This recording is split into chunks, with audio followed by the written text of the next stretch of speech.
All right, so today we are starting our new chapter, which is about data analysis, statistics, and probability. So problem 1.1 is about measures of center. So some of these vocab words you have seen before, but they are going to be some of a review. So the first vocab word is the mean. This is where you add all the values and divide by the number of values. So this is the average of all of the numbers in your data set. The median, this is going to be the middle value. So we're going to fill in middle value.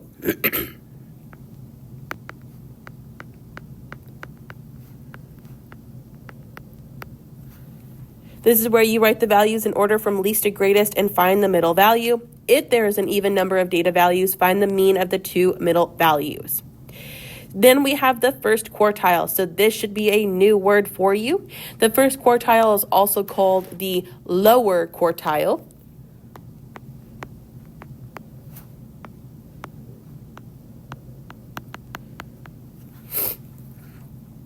So this is the median of the lower half of the data. Then we have the third quartile, or this is called the upper quartile. So these terms are just interchangeable, so you might see both of them on the worksheet or on notes or anything in the future.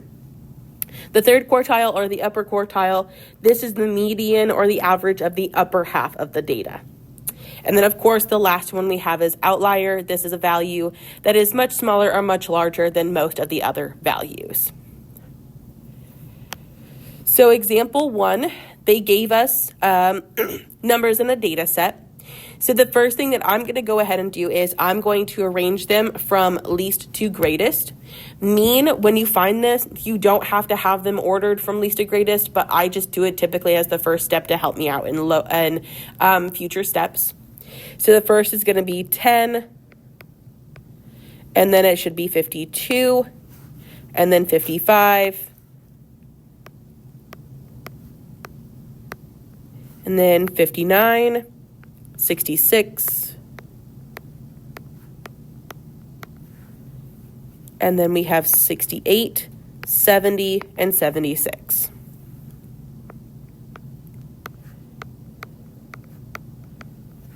Okay, so now that I have them all put them from least to greatest, I can go ahead and find the median first.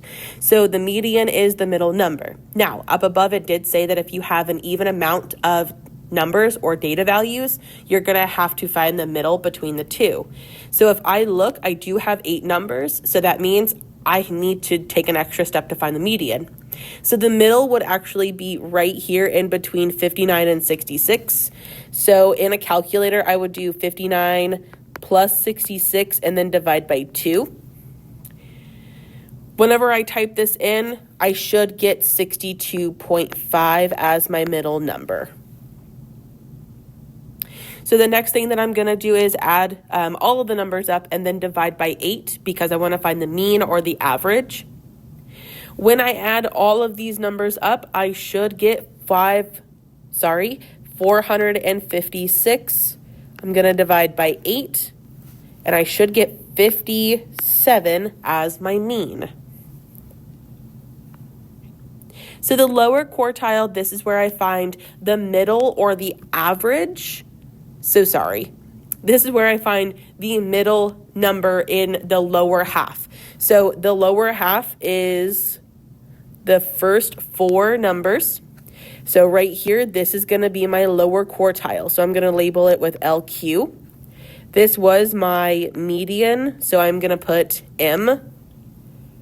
So the middle number is going to be the middle number between 52 and 55. So in order to find that, I would add them 52 plus 55 and then divide it by 2. When I do, I should get 53.5. So again, this is the middle number of the lower half or the first half of data. And then for the upper quartile, this is going to be my upper quartile. Again, this is my middle, so I'm going to label it with a UQ. So then I would add up 68 and 70 and then divide by 2, or I just know that 69 is the middle number between 68 and 70. So I can go ahead and put 69. The next question says, are there any outliers? If so, what are they? So remember, outliers are any numbers that either are really, really small or really, really large compared to the rest of the data set. I do see an outlier. I see that it's 10. And then the last question for this example says, does the outlier affect the mean or the median more? So if I were to take out the outlier,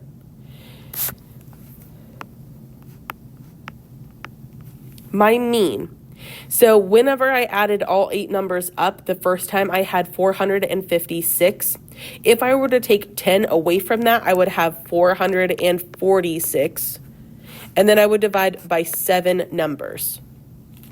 When I do, I should be able to get, let me go ahead and plug that into my calculator. I would get 63.7 as my new mean. So from the mean from last time, it was 57, to go up to 63.7, that would give me a 6.7 change. So in parentheses, I'm going to put plus 6.7, and that's from the original mean that we already found. The median, I would just find my new middle number.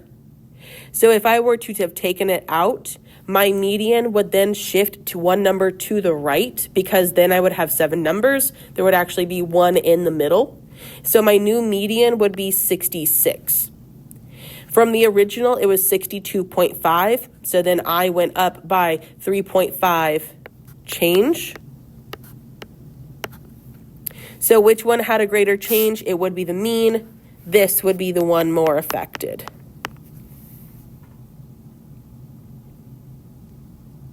Alrighty. So on the back, we have servers at the Mugwump Diner. So these are servers at the diner, and they each get a tip jar.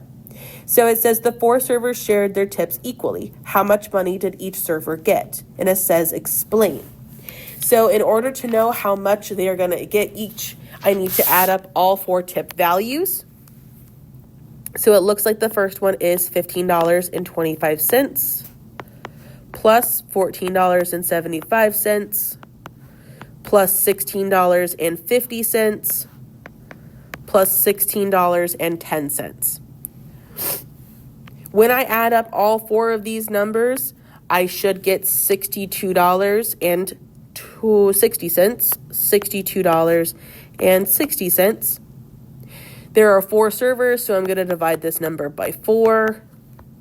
So each person should get $15.65.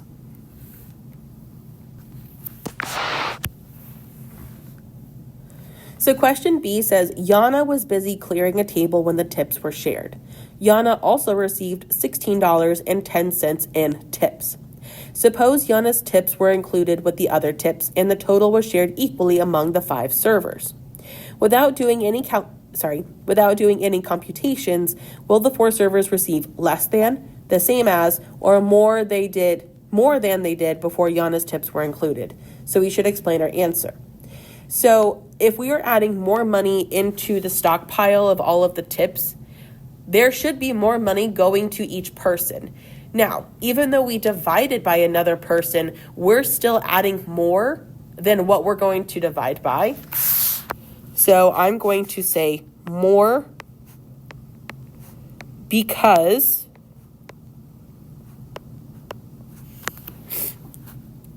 you are adding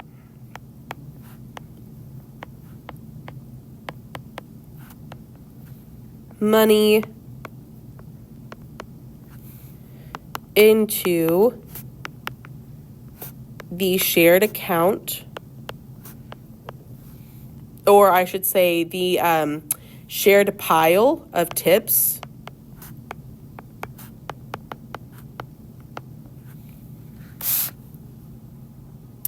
So then letter C, we're actually going to see if we were actually correct. It says, how much will each server receive if Yana's tips are included? So if I take the $62.60 when I added all four together, plus the $16.10 that Yana added in, I should get $78.70. And then I'm going to divide this number by 5 people now.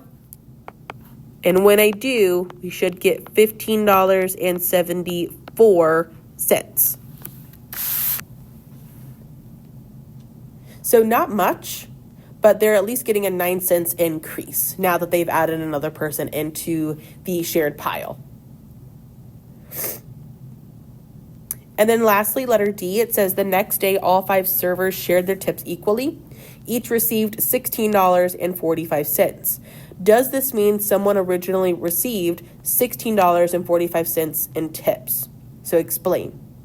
So it's asking that if the average or the mean is $16.45, does someone in that stockpile or the shared pile of tips have to have the value of $16.45? No, they do not have to, because an average is taken with normally 5 different numbers and then divided by the amount of people. However, though, it could happen, but it does not mean that it has to be a guarantee. So, no, but it could happen.